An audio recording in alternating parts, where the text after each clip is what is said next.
Man spots face worth $1 million in old office painting.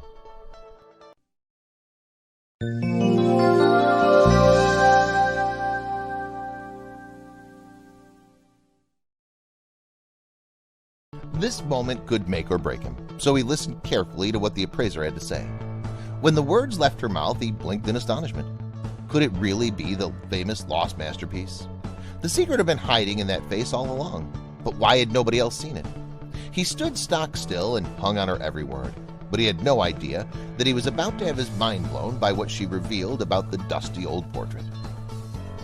Rue Ferguson of Texas was no aficionado of art, but he knew what he liked, and he definitely wasn't thrilled with the old painting that had wormed its way back into his life. It just made him uncomfortable. He didn't know how to feel about it, really. He was both drawn to and repelled by it, although he couldn't explain why.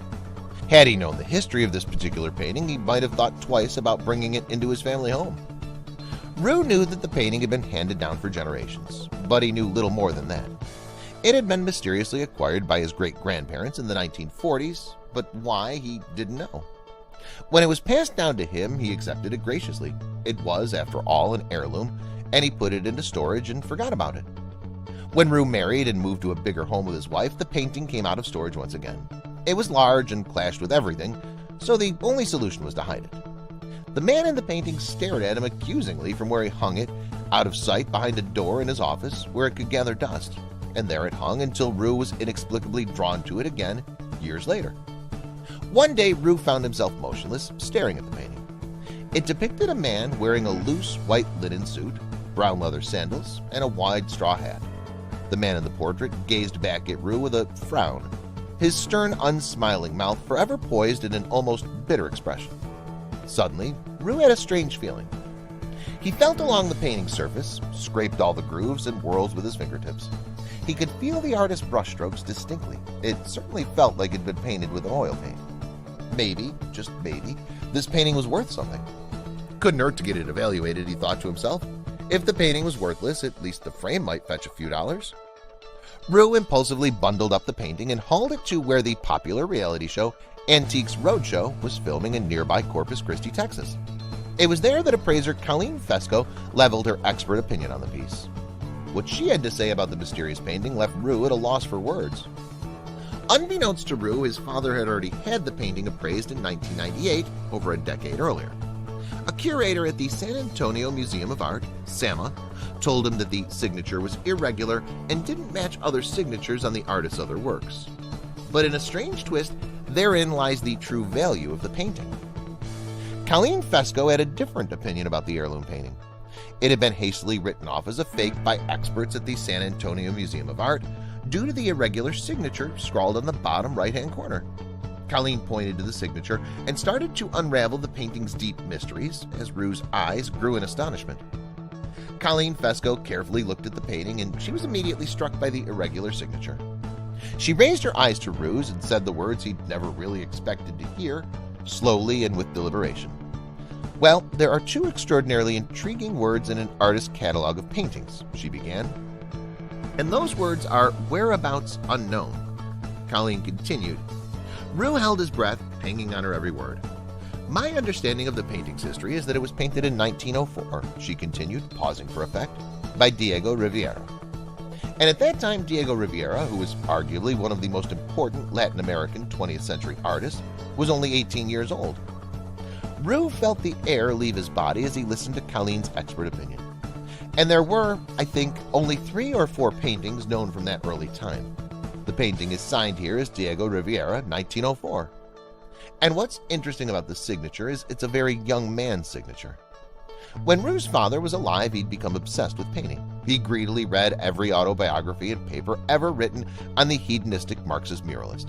He became consumed by the painting, but he was most interested in the artist's role in the Mexican Revolution. That stern face haunted his dreams and nightmares. The painting was authentic, he insisted. Would he finally be vindicated years later now?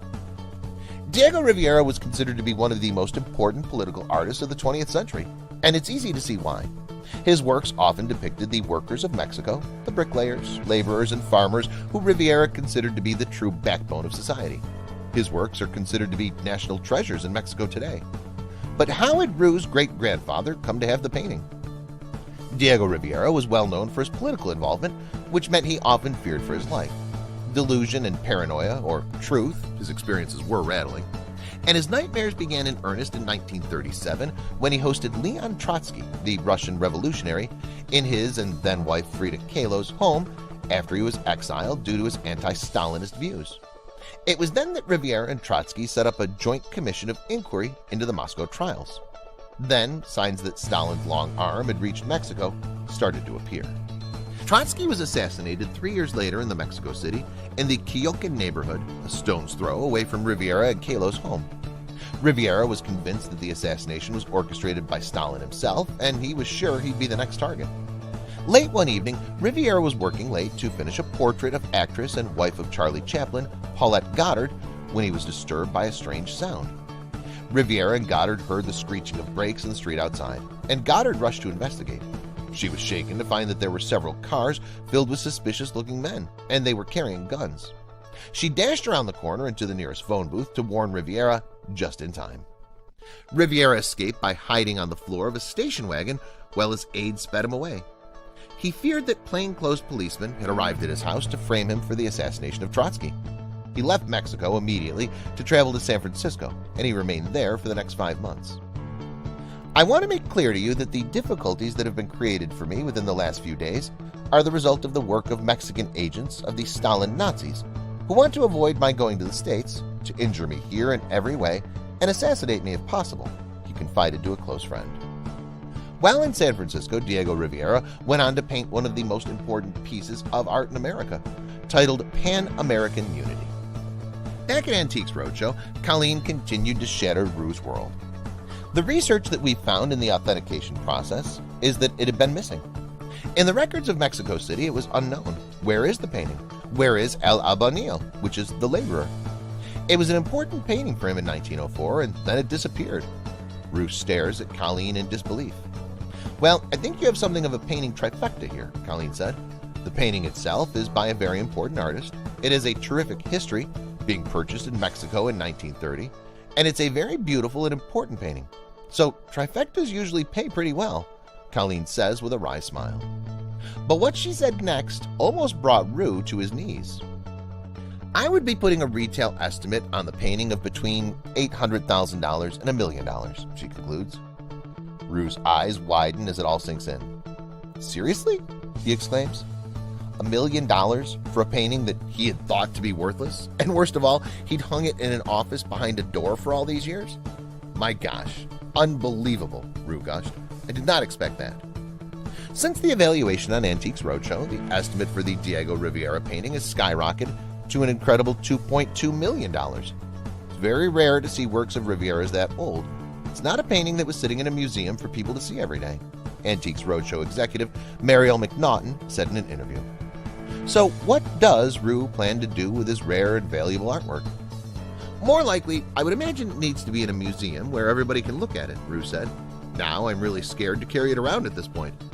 So that's exactly what Rue decided to do. El Albañil now hangs in the San Antonio Museum of Art, located on the Museum Reach on the San Antonio Riverwalk. The important and rare Diego Rivera artwork is the earliest painting by the iconic Marxist artist currently in the United States. But why the reevaluation at double its initial appraisal? Colleen explains.